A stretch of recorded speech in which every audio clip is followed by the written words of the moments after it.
Hey guys, what's up? It's your girl Golden Jaylene. Welcome back to my channel.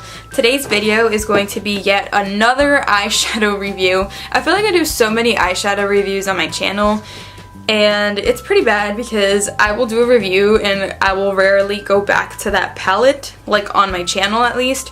I really need to get into the habit of posting more tutorials with the different palettes that I review, and I also need to be reviewing some of the other products because there are so many products that I have not had the chance to review. For example, the Tarte clay pots, and I bought them with the intention obviously to use them, but I also wanted to review them and I just haven't gone around to it because I keep buying more and more palettes. So today we're reviewing the Sephora Pro Editorial palette. There are three of these palettes. There's the warm, the cool, and the editorial. And obviously the editorial, like I said, is the one I have today, and this is the colorful one. I actually initially did want the the warm and cool palette, but then I saw them in store and I honestly lost interest in them because a lot of the shadows look very similar, and for a $68 price tag, I didn't think it was worth buying the other two palettes when I already have a bunch of warm palettes in my collection and I don't really use cool toned shadows. But this palette definitely caught my attention because I love colorful shadows. It's my favorite thing to do with makeup. I don't do colorful looks too often on my channel, but I definitely do them all the time, like in my everyday life, and I love me a good colorful palette. Like I said, this palette does cost $68. It is by Sephora Collection. There are already some reviews on this palette out there, but I didn't see too many, and I wanted to review it and try it out for myself. I want to do a bunch of looks with this palette because this palette has so much potential with the amount of colors that are in it. Initially, this was not the look that I was going to do. I was trying to do a very blue smoky eye and it did not work out. I had to take it off and start over, but I'm definitely going to try again. I'm going to be posting another video where I try to do a blue look with this palette. Without further ado, we're going to move on into the demo portion of this video. If you'd like to see how I got this look, just keep on watching. I'm going to start off with the shade Porcelain, and that is this matte white shade right here. I'm just going to use this to set my lid.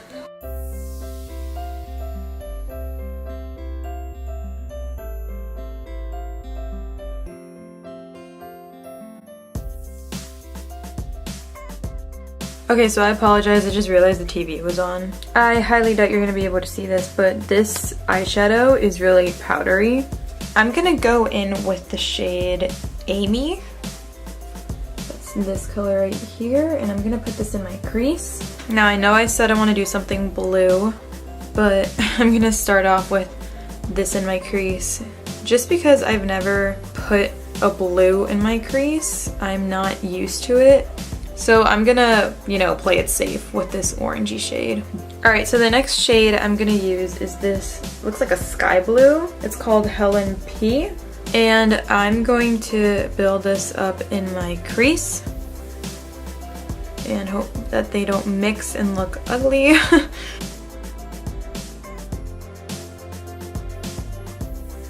I really hope you can see this, but this shadow is pretty powdery. Some of the powder got into this reddish shade right here.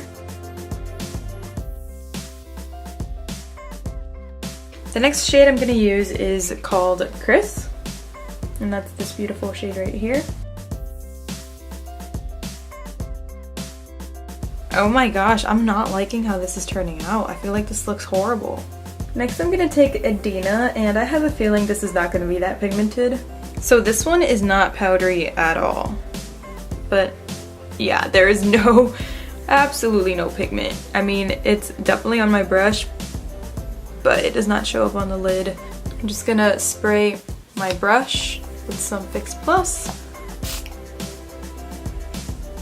Okay, that's definitely working better. This is not the best blue I've ever used. These shadows do not seem to work well with a wet brush. As you can see, there's like a seal right here. I feel like this has the potential to look very good, but for whatever reason, these shadows are showing up very patchy. As you can see, there's like no color right there. I don't know what's going on. Okay, I'm gonna have to start over. So I removed the eyeshadow and I attempted to hide whatever was left with some concealer. I think I'm gonna make this more of a warm look, I guess. I want to take this color right here. This is called Maisha. And I'm gonna use this as my crease shade.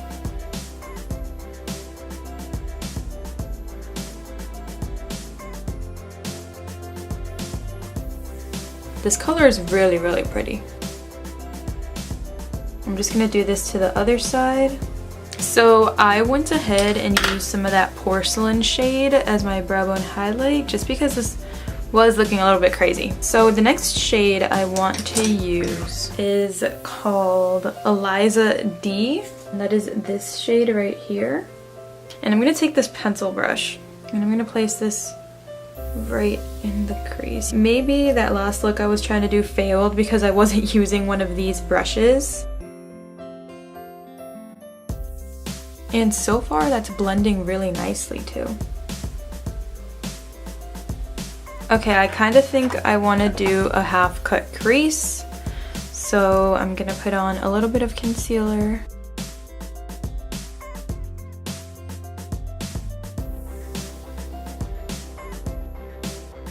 I want to go back in with this color Amy, and I'm going to place this right where I put that concealer.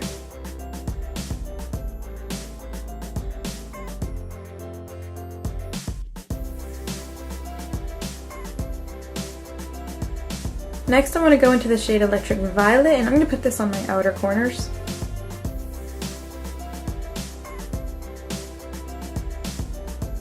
I'm going to take just a tiny amount of this shade right here called White Gold, and I'm going to put this on the center of my lid. I'm putting this right where the purple and orange meet. Next, I want to take the color right next to that. This is called Rose Quartz. And I'm going to use this as my inner corner highlight. This reminds me of that shade from the Subculture palette. I think it's called Cube. So I just took some of this Tarte clay pot and I put it in my waterline. I'm just going to apply a little bit more.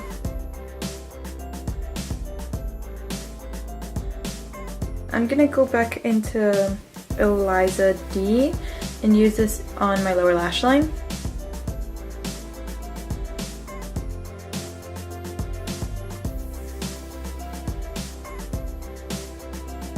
I'm kind of debating whether or not I should put on liquid liner. Okay, I've decided that I am going to put on liquid eyeliner, so I'm just going to use my usual Kat Von D tattoo liner, but I'm not going to overdo it just because I feel like this eye is already bold as is.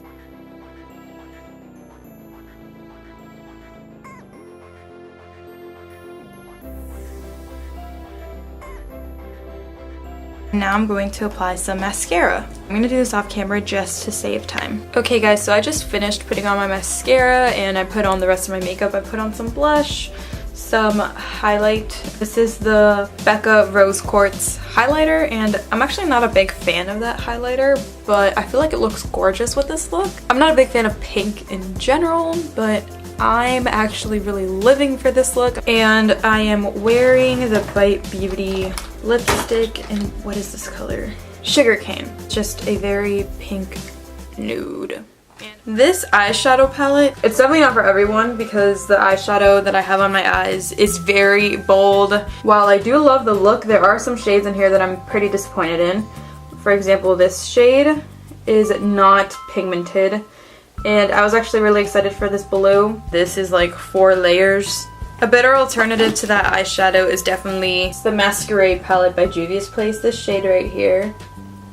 Super pigmented with one swipe. I probably shouldn't have used the same finger, but this is just one swipe of that shade. I mean, they're not the same color, but I actually expected the color in this palette to look more like this. You can work with it as long as you wet it and, like, you know, you use a good eyeshadow primer. I don't use eyeshadow primer, I just use concealer and I set it with powder, but I feel like that color could still be usable. Other than that, I feel like the rest of the shades are really pretty. Like this green right smack dab in the middle is actually really pretty. This is how it looks on my finger, and that's a swatch of it. It's actually a very pretty color. However, I don't think this is worth the $68 price tag. I did pay $72 with tax for this palette, and while I do say I don't regret it because I love the colors in there, you don't really see palettes like this. Most of the palettes on the market are very warm toned, and this is a very colorful palette. If you're a collector, then I totally think that you should get this palette, but besides that, I wouldn't say that this is a palette you have to run out and get, especially if you don't like very bold colors. While there are some wearable shades in here, this is not the palette for you if you only wear neutral tones. But I don't regret buying this palette because I do collect makeup. I am very happy with the quality of this eyeshadow palette. Now I know a lot of people were saying, oh my gosh, it's very overpriced, it's Sephora collection. Sephora collection is usually cheaper. You get 28 shades. And the pans are pretty big, like they're not small pans. You also get this ginormous mirror, and this palette it's not travel friendly, but it's huge and it's heavy, which I appreciate. Overall, I do like the palette, but I wouldn't necessarily recommend you run out and buy it. If you are a collector and do like colorful palettes, then this is definitely a palette you will enjoy. Alright guys, that's it for this review. Thank you so much for watching. I hope you enjoyed this video, and I'll see you next time. Bye!